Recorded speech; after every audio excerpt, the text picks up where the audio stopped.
গুলিয়াখালী সমুদ্র সৈকত বাংলাদেশে অন্য সব সমুদ্র সৈকত থেকে সম্পূর্ণ আলাদা একটি সমুদ্র সৈকত হলো গুলিয়াখালী সমুদ্র সৈকত। আর আজকে আমরা কিভাবে এই গুলিয়াখালী সমুদ্র সৈকতে গিয়েছিলাম তার সবকিছু শেয়ার করব এই ব্লগে। হ্যালো এভরিওয়ান, আসসালামু আলাইকুম, welcome to my another blog. এখানে যাওয়ার জন্য আমরা সকাল 11টার দিকে বাসা থেকে বের হয়ে যাই। আর আমাদের কুমিল্লা থেকে এখানে যেতে সময় লাগে 2-2.5 ঘন্টার মতো। আর এই সি বিচটির লোকেশন হলো সীতাকুণ্ড উপজেলায়।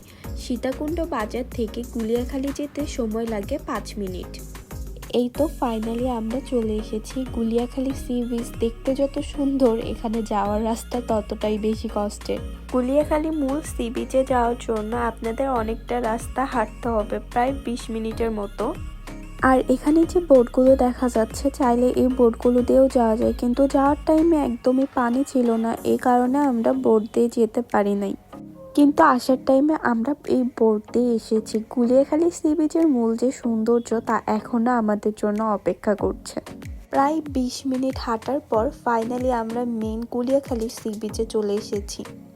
আর এখানকার ভিউটা দেখেন, জাস্ট এত সুন্দর, মনে হচ্ছে যেন সবুজের মাঝে হারিয়ে গিয়েছি। এখানকার মূল সৌন্দর্য হলো চারপাশে এত গাছপালা আর সবুজ ঘাস। সমুদ্রের জোয়ার ভাটার কারণে প্রাকৃতিকভাবে এই নালাগুলো তৈরি হয়েছে।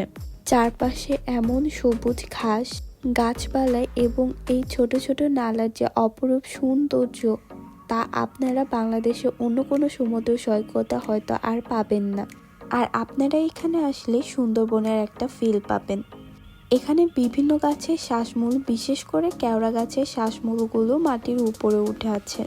এগুলো সাধারণত সুন্দরবনে দেখা যায়। তাই আপনারা এই সমুদ্র সৈকতে আসলে একই সাথে সমুদ্র সৈকত আর সুন্দরবনের ফিল পাবেন। সামনে বঙ্গোপসাগর, কেওড়া বন আর এত সুন্দর সবুজ গাছপালা, সবকিছু মিলে গুলিয়াখালী সমুদ্র সৈকতের অপরূপ সৌন্দর্য।